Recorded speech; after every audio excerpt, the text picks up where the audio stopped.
O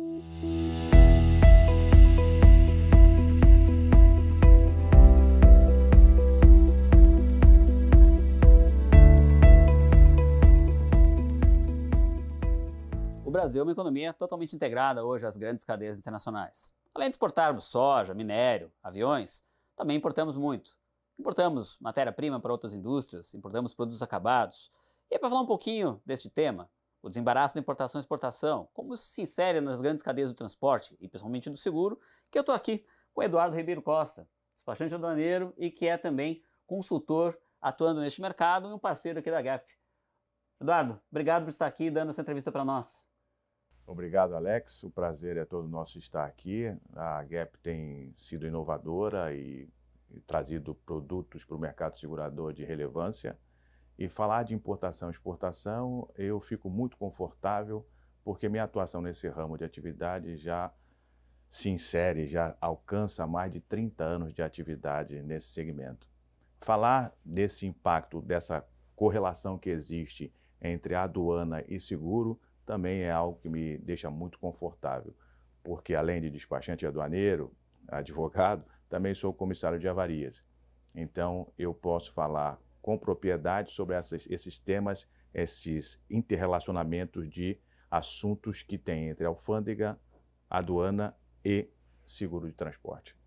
Perfeito. Nós estávamos conversando aqui fora do ar e, Edu, você estava explicando para mim que quando você falou assim, né? Você acabou de falar que você é comissário de avarias.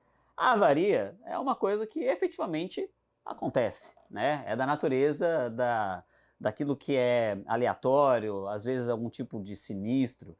E é por conta disso que as empresas têm o seguro, né? Quando a gente pensa em importação, né? Às vezes a gente tem aquelas situações em que de repente a carga chega avariada no destino. E você estava comentando comigo que está acontecendo um movimento hoje no mercado que está mexendo aí com o setor e as pessoas estão meio inseguras. Como é que é essa história mesmo, Edu? Conta para nós. Então, pessoal, nós estávamos conversando, eu e o Alex, sobre um tema que hoje, né, está muito sendo discutido. Trata-se do protesto por avaria na importação. Por que fazer, quando fazer e quem deve fazer. Hoje há uma discussão no mercado discutindo se o protesto seria dispensável ou não, seria obrigatório ou não. Poderia a seguradora, baseada na ausência de protesto, negar eventual indenização? São essas questões todas que estão sendo discutidas e que merecem um estudo e talvez aqui esse debate possa suscitar o início de uma grande discussão sobre a questão. Então, nós estávamos falando sobre isso, né? Existem alguns formadores de opinião do mercado, alguns segmentos do mercado segurador que atende esse segmento do transporte, que levantou essa ideia de que não seria obrigatório o protesto, né? Quando você tivesse a questão de uma avaria.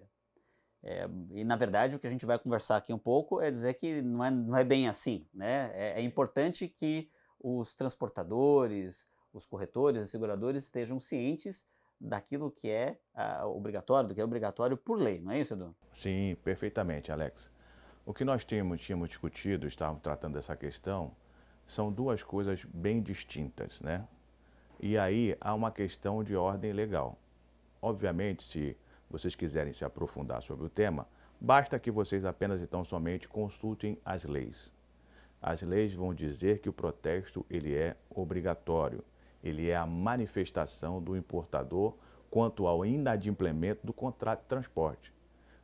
Vamos resumir e vamos deixar bem claro para as pessoas poderem entender. Quando você recebe uma mercadoria e essa mercadoria chega até a sua casa, a sua residência, e essa mercadoria apresenta algum tipo de defeito, você tem duas opções. Se você aceita recebê-las, você pode ressalvar o documento de transporte e a nota fiscal, informando que a mercadoria chegou avariada. Ou você pode rechaçar aquela entrega. Quando você faz aquela manifestação de que a carga está sendo entregue em desconformidade com o contrato de transporte, a responsabilidade do transportador ela é objetiva. Ele se obrigou a retirar a carga no ponto A e entregá-la incólume no ponto B. Se ele não fez isso, ele deve ser cientificado de que ele não cumpriu o contrato de transporte. Transportando isso agora para o cenário internacional, Se você, importador, recebeu uma carga com avaria, todas as leis, de todos os modais, seja ele transporte rodoviário, anote aí, 11.442 de 2007. Convenção de Varsóvia e Montreal no transporte aéreo, decreto 5.910 de 2006. E no marítimo você pode pegar o decreto-lei 116/67. Em todos esses modais de transporte, a lei é clara. Se você recebeu uma carga eventualmente com avarias, você deve. Veja que o verbo é obrigatório, ele é impositivo. Você deve fazer o protesto. O que se discute é, numa situação em que o vício é oculto, caso do artigo 754 do Código Civil, que aí é uma lei geral de transporte. E aí ela vai falar justamente que quando você receber uma mercadoria que não sejam perceptíveis à primeira vista aquelas avarias, você guarda o prazo de 10 dias para se manifestar. Ou seja, nenhuma desses normativos vai falar que está dispensado. A questão trazida hoje em discussão é se deveria ser feito também protesto contra o transportador, contra o agente de carga, etc. E aí eu vou deixar para a gente discutir esse tema mais adiante. Perfeito, perfeito. Isso é uma coisa importante até a gente esclarecer, né, principalmente para o transportador, que às vezes pode ter ou não ciência disso, né? O protesto que se faz nesse caso, né, você faz uma notificação para os agentes que estão envolvidos naquele transporte a respeito dessa avaria. Se você, na ausência desse protesto, se você não faz essa notificação, eventualmente a seguradora pode se isentar de cobrir aquele prejuízo, né, Exato. Veja bem, se você recebe uma carga e você não se manifesta, presume-se que você a recebeu em boa ordem. Olha, se eu recebi um embarque e não fiz o protesto, presume-se que ela foi entregue em boa ordem. Aquele prazo que você teria é para as avarias não perceptíveis à primeira vista. Nós discutimos isso, inclusive, numa reunião que esteve lá, que foi realizada agora em setembro, lá na Federação de Seguradoras, lá na Escola Nacional de Seguros, que nós estávamos discutindo justamente essa questão. Quando a navegação era feita por veleiros, o próprio importador ia até o cais do porto retirar a sua carga, que ela vinha embaraçada numa rede. Daí a expressão desembaraço. Exato, entendeu? Então o próprio importador retirava a sua carga.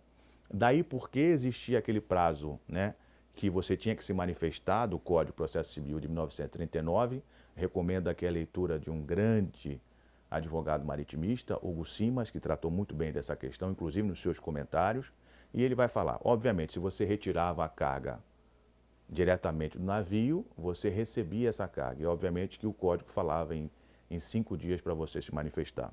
Hoje o Código fala em avarias não perceptíveis por prazo de 10 dias. Essa distinção o mercado ainda não absorveu. Pois bem, com a administração organizada dos portos, o importador ele já não recebe mais a carga diretamente do navio, porque tem um porto organizado agora. Esse porto é que recebe, são os terminais portuários que recebem as cargas agora do navio. O importador eventualmente vai recebê-la no destino final do transportador.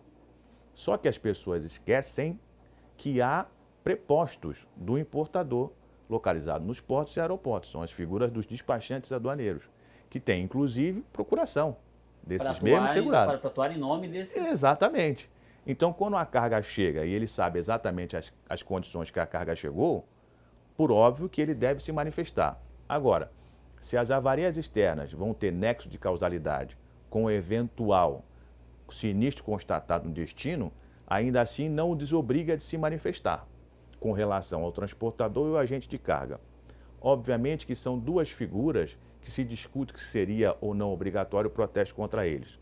Eu vou aqui me permitir, Alex, afirmar que sim, deve sim ser feito os protestos. E depois eu vou dar aqui uma dica para aqueles mais desavisados, onde é que você vai encontrar sustentáculo jurídico para que você possa afirmar que isso realmente é obrigatório. Ou seja, não dá para você não realizar o protesto. Situação outra é discutir as condições da apólice de seguro. Legalmente falando, de acordo com o que está normatizado, o protesto ele é obrigatório. Então não tem para onde fugir, tem que fazer o protesto, né? Situação maravilhosa foi o Zen falando agora há pouco, né? Nós estamos falando agora há pouco do nosso diretor comercial, João Zen, que estava comentando conosco sobre esse mesmo tema.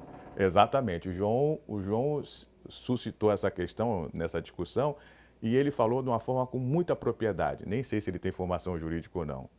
A lei vai te dizer se você deve ou não. Agora, a questão do seguro é se você cumpre ou não aquilo que está estabelecido nas condições gerais e na apólice do seguro. São coisas distintas, separadas. Um erro muito comum que eu tenho visto e tenho observado é que as pessoas confundem o que a seguradora contratou com ele e a obrigação legal que ele deve exercer. Ainda que ele não tivesse seguro, ele não deveria fazer o protesto? Segundo a lei, ele deveria. Então não cabe discussão sobre essa questão. Agora, se a seguradora pode se utilizar dessa ausência de protesto numa eventual regulação para negar ou pagar um eventual sinistro, aí as condições estão na apólice. Isso foi contratado por ele. Ele teve ciência do que estava lá estabelecido. Não pode ele agora, posteriormente, discutir, não, eu não fiz o protesto, mas mesmo assim eu quero ser indenizado. Perfeito. É importante a gente ressaltar, né, que essa questão do debate em torno da obrigatoriedade ou não do protesto surgiu a partir de um entendimento divulgado pela Advocacia Geral da União que teria dado a entender que talvez isso não fosse necessário. E é claro que quando isso surgiu no mercado, suscitou um grande interesse, uma grande polêmica, porque o volume de protestos é gigantesco em alguns grandes importadores. Edu estava comentando comigo que tem casos de alguns agentes, por exemplo, da cadeia farmacêutica no Brasil. A cadeia farmacêutica depende muito da importação de insumos de diversos países e mercados, onde a gestão de processos, de protestos, tem equipes dedicadas e que o número de protestos chega a casa de dezenas de milhares, é isso mesmo? Existe uma situação em que você tem essa cadeia farmacêutica, farmoquímica, que eu costumo chamar, ela depende fundamentalmente de insumos importados, né? Não tem como fugir disso. Aliás, eu até chamo a atenção dos meus amigos aqui despachantes, que eu, enquanto despachante, deveria ter me dedicado mais a essa cadeia, porque não importa se o dólar subiu ou desceu, são insumos para medicamentos e você não vai falar pro doente que não pode importar ou que ele não vai usar do medicamento porque o dólar subiu ou baixou. Então, essa cadeia tem um volume de importação que ele é constante, independentemente da crise econômica ou não. As doenças não esperam, não podem esperar. Então, obviamente que esse volume de importações que a cadeia farmoquímica ela também demanda, por via de consequência, a realização de protestos. E há empresas farmacêuticas que utilizam equipes dedicadas somente para isso, ou seja, para fazerem os protestos. E alcança, sim, a casa de dezenas de milhares aí em algumas empresas e grupos de empresas envolvidos. Não vou suscitar o nome aqui, mas existem empresas aí que têm um grupo econômico envolvido, são vários grupos, né, que demandam um volume muito grande de realização de protestos. Então, assim, você falar para essas empresas de que os protestos estariam dispensados... Para elas vão comemorar. Aí, mas, de repente, o que a gente está querendo falar aqui, daqui até a presença do Eduardo aqui conosco nessa conversa, é exatamente para fazer esse alerta para o mercado.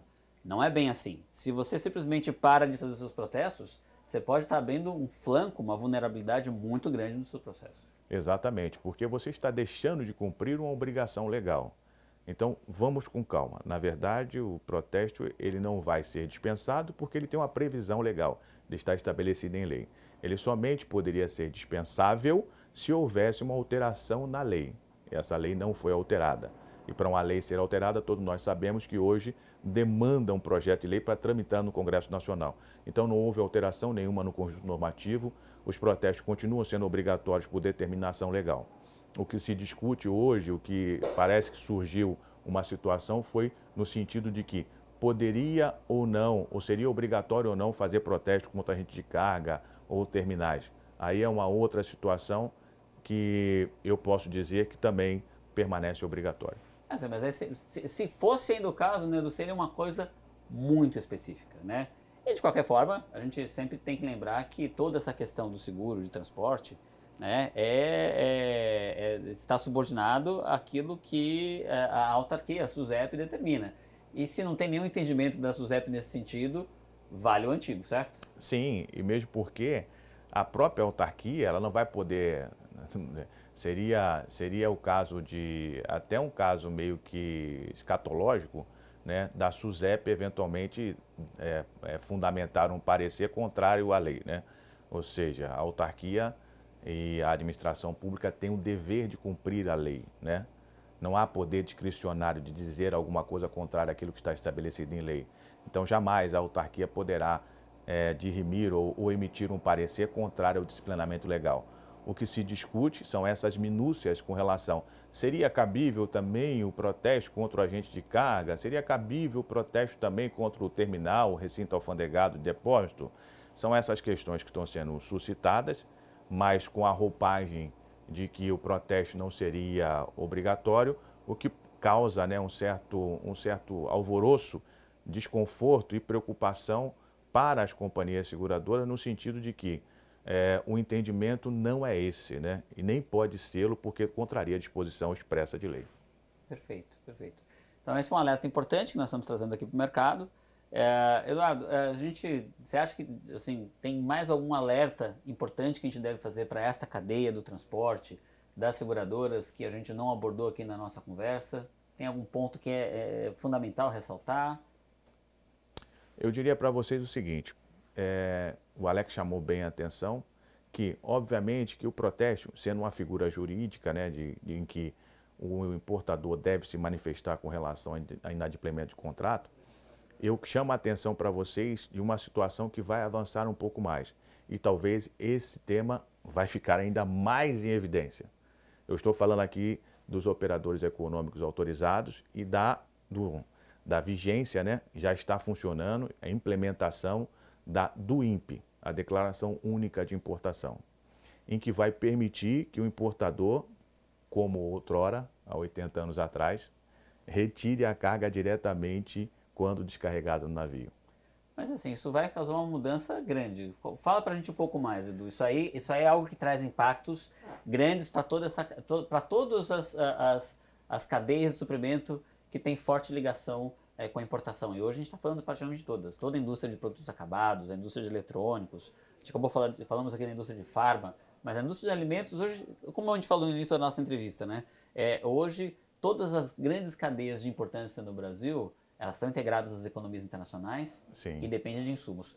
Isso aí vai mudar bastante o jogo. Como é que isso vai funcionar? Inclusive, você chamou um tema importante nesse encontro que tivemos em setembro. Se discutiu lá junto às companhias seguradoras justamente essa questão. Ora, se o Programa Brasileiro de Operador Econômico Autorizado, ele prevê, através do INPE, que se possa fazer o desembaraço sobre águas, ou seja, antes mesmo do navio atracar. Antes da chegada do porto? Isso. Antes do navio atracar, você já vai poder registrar a sua declaração e já ter o canal de parametrização. Se der o canal verde, desembaraço imediato. Então, essa carga vai ser descarregada do navio e vai ser colocada numa área pátio em que o importador terá 48 horas para retirá-la. Ela não será mais armazenada. Então, cai por terra um documento muito utilizado pelas companhias seguradoras, que é o termo de faltas e avarias. Quando o contêiner ele é descarregado no navio, tem um operador do terminal que fica com o equipamento na mão, informando quais são as avarias do contêiner. Rasgado, furado, divergência de lacre, etc. Se essa carga, esse contêiner já não será mais armazenado, o armazém, o terminal, não responderá eventualmente pelo armazenamento. Se essa contêiner vai ser destinado a uma área pátio, essa área pátio será uma área destinada justamente à entrega para o importador. Então, muda um pouco a configuração, porque você não terá mais aquele documento, TFA, Termo de Faltas e Avarias, que informa para você quais são as avarias. Você não tem nem o documento nem o processo. Exato. Daí que o mercado segurador, pelo menos é o nosso entendimento, o entendimento de alguns também, deverá reformular suas condições gerais para criar mecanismos que possa determinar a proteção tanto para o segurado importador quanto para a companhia seguradora por eventual inadimplemento contratual do transportador. Tem alguma indústria ou segmento que estão puxando essa mudança, que estão à frente disso? Então, algumas empresas, e isso foi o recado que foi dado lá no encontro, foi que as seguradoras devem, na verdade, ser protagonistas, né? Devem requisitar e requerer o seu espaço dentro desse meio, uma vez que ela é que suporta o risco de eventual inadimplemento do transportador. Então, hoje, há fóruns e centros de discussões sobre esse tema, que são as ALFACs, né, que são as unidades da alfândega que respondem localmente, em que eu, inclusive, sugeri que as seguradoras tomem assento nesses coletivos para que possam expressar os direitos, seus direitos com relação a ter acesso à informação dessa carga. Se não existe mais o TFA, como é que eu vou dar a deliberação se a carga pode ser desembaraçada ou não pode ser desembaraçada, se tem ou não algum tipo de sinistro? Obviamente que em sentido contrário, aí muitos vão falar assim, mas o artigo 754 fala das avarias não perceptíveis. Ok, então nada muda para as avarias não perceptíveis. Mas aquelas que são perceptíveis? Esse é o grande ponto de interrogação hoje no mercado. Como é que nós vamos fazer em situações como essa? Acho que é importante a gente ter que os agentes do segmento atuem nesse sentido, né, fomentem essas discussões. A gente tem diversas câmaras setoriais que podem fazer representações junto aos órgãos que estabelecem os procedimentos, né? E a gente tem visto cada vez mais abertura por parte da SUSEP nesse sentido, né? Uma abertura maior a conversar e dialogar com o mercado. Perfeito. Eduardo, eu acho que é isso. Acho que nós cobrimos um tema importante, estamos dando alertas também importantes no momento em que o mercado discute muito a questão aí das cartas protesto. Eu, em nome aqui da Gap e da Gap TV, eu quero agradecer a sua presença e a sua entrevista. Muito obrigado. Obrigado, Alex. Eu que agradeço a Gap, agradeço ao Alex pelo convite, foi muito interessante. E eu quero convidar vocês, assistam os nossos vídeos, né, os vídeos da Gap. São vídeos interessantes, temas relevantes para o mercado segurador, mercado de transporte e mercado aduaneiro.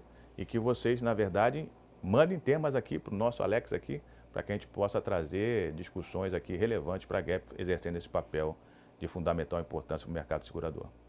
Nós agradecemos e, de fato, né, a gente procura trazer para vocês aqui as inovações, os processos, os eventos que tocam o setor de transporte, a gestão de risco e seguros. Você acompanha esse e outros temas aqui na Gap TV.